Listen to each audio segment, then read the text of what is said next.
안녕하세요. ITQ 마스터 전원사랑입니다. 자, 오늘 처음 오신 분들 제 블로그에서 표서식 5.xlsx 엑셀 프로그램으로 만든 파일이죠. 다운로드 받아서 바탕화면에 저장해 주시고요. 계속해서 같이 오셨던 분들, 저는 엑셀 2021 버전인데요. 엑셀 실행하시고 첫 화면, 최근 항목, 표서식 5 클릭하고 들어가시면 되겠습니다. 자, 그럼 똑같이 열기 눌러서 한번 해보겠습니다.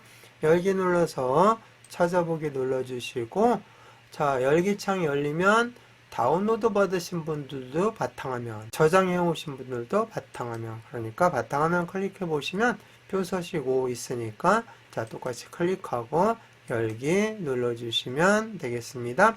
자, 지난 시간에 데이터 유효성 검사에서 콤보박스 만들고요. 목록 만들었었죠. 자, 이번 시간에는 마지막 부분이 되겠습니다. 셀 서식하고요. 그 다음에 이름 정의 두 가지를 한꺼번에 마무리하겠습니다. 자, 먼저 셀 서식을 이용해서 HO에서 H12, HO에서 H12, 즉 판매 가격에 대한 거죠.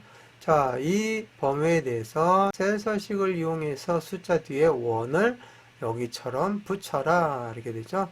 바로 숫자 뒤에다가 원을 붙여서 처리를 하라는 얘기죠. 지금 이제 숫자만 있는데 여기 뒤에 원이 다 들어가게끔 해야 되죠. 자, 그럼 블록 설정한 상태에서 셀 서식을 이제 단축키로 할 겁니다. 셀 서식 단축키는 컨트롤 키 누른 상태에서 숫자 1, 그 위에 숫자 1이 있습니다. 키보드. 자, 숫자 1 딱 눌러주시면 이렇게 셀 서식 창이 열려지게 됩니다. 자, 이 셀 서식 창이 열려지게 되면은 자, 표시 형식에서 해주시면 돼요. 이런 것은 표시하는 거잖아요. 표시 형식에서 우리가 이렇게 만들어야 되니까 사용자 지정이 되겠습니다. 자, 그리고 여기에서 이제 어떤 걸 선택하느냐면은 컴마도 들어가야 되니까 샵, 컴마, 소수점은 없죠. 그러니까 샵, 컴마, 샵샵 0이 있고요. 샵, 컴마, 샵샵 샵이 있습니다. 자, 이거는 내가 어떻게 사용할 건지를 결정을 한 다음에 처리하면 되는데 나는 데이터 값에 0도 처리를 할 거다. 0이 나타나게 할 거다. 그럴 때는 샵, 샵샵 0이 돼야 되고요. 샵, 샵샵샵은 0 값은 표시하지 않는 걸로 처리를 하는 겁니다. 자, 그랬을 때 우리는 시험장에 가서 문제 풀 때 도움이 되는 내용이 뭐냐면은 미리 한번 제 4작업에 있는 그래프를 이 작업에다가 이렇게 한번 옮겨 놔봤습니다. 자, 여기에서 우리는 뭐에 대한 거냐면은 판매 가격에 대한 거잖아요. 판매 가격은 주황색으로서 이쪽이 됩니다. 여기 판매 가격에 대한 원까지 다 붙어 있는 거잖아요. 여기 보면은 0 값이 나타나 있어요. 그러니까 0도 표시를 해야 되는 거죠. 보조축 보면 이렇게 마이너스 표시로 되어 있는 거 있죠. 0 값은 나타내지 않는 거죠. 이런 거는.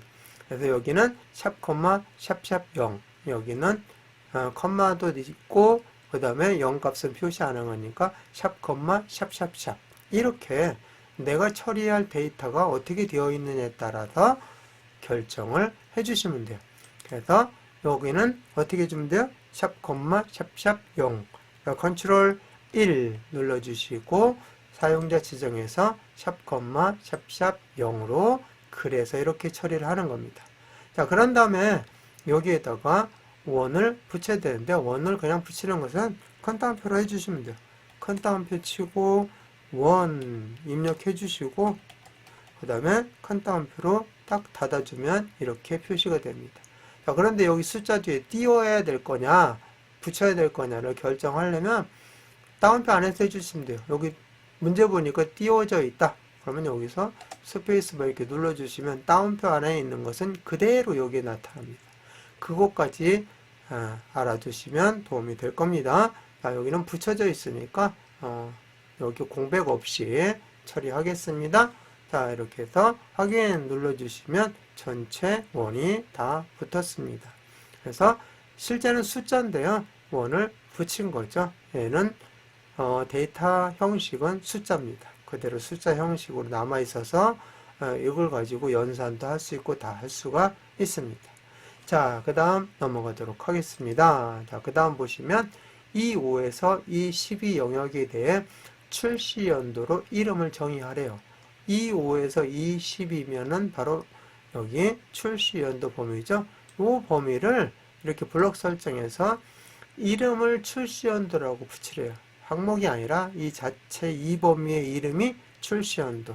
이름은 어디서 정의하시면 되냐면 간단하게 여기 이름 상자에서 하시면 돼요.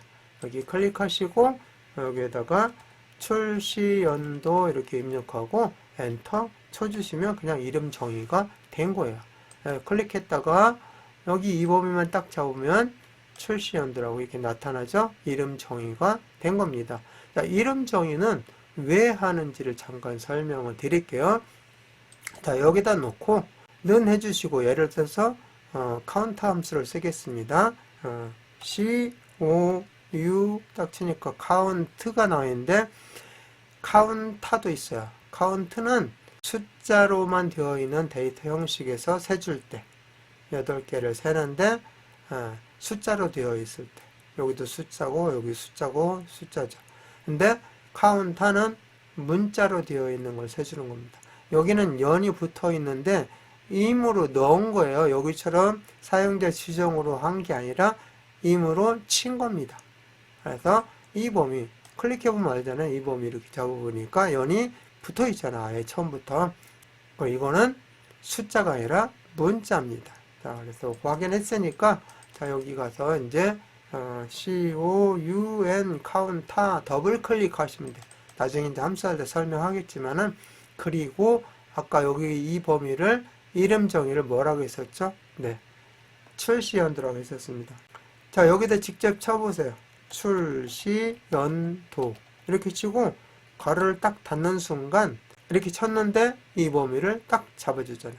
어디에서 해도 이 범위를 잡아줍니다. 제 1작업에 이 5에서 이 12 범위를 딱 잡아주기 때문에 이렇게 이름 정의를 하면은 무슨 효과가 있냐면 절대 번지 효과가 있습니다. 그러니까 출시연도 내가 범위를 몰라도 그냥 출시연도라고 치면 알아서 이 5에서 이 12 범위를 항상 잡아줘요. 항상 그 위치 범위를 잡아주기 때문에 이건 변하지 않는 범위, 절대 번지 이렇게 이야기를 합니다. 그래서 이름 정의를 하면 절대 번지 효과가 있다는 것까지 말씀을 드렸습니다. 자, 이렇게 해서 이제 이 내용 해서 8개가 딱 나왔죠.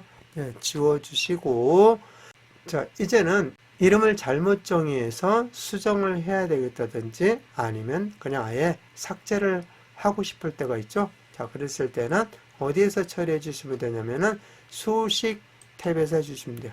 수식 탭 눌러주시면 정의된 이름하고 나와 있는데 여기에 이름 관리자가 있습니다.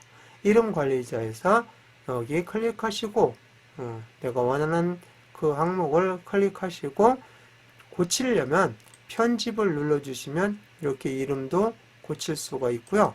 그 다음에 지우려면 클릭하고 삭제를 눌러주시면 되겠죠. 그래서 이렇게 해서 눌러주시면 됩니다. 그리고 닫기를 눌러주시면 되겠죠. 자, 그런데 원래대로 되돌리기 위해서 취소를 누르겠습니다. 자, 취소 누르고 다시 이름 관리자 눌러보시면 이렇게 들어가 있는 것을 확인했죠. 어쨌든 이 범위를 딱 잡으면 여기에 출시 연도라고 나타나면은 이름 정의가 제대로 된 겁니다. 자, 이렇게 해서 2개의 내용을 마무리하고 저장해서 끝내겠습니다. 파일 눌러주시고 다른 이름으로 저장 눌러주시고 찾아보기 눌러서 자, 우리는 어디에다 계속 저장하고 있냐면은 바탕화면에 하고 있잖아요. 바탕화면 클릭하셔서 표서식 5번째가 아니라 이제 이번은 6번째 시간이 되죠. 그래서 저장 눌러주시면 제목 표시줄에 표서식 6 이렇게 나와 있으면 제대로 저장이 된 겁니다. 자, 그럼 이번 시간 마치겠습니다.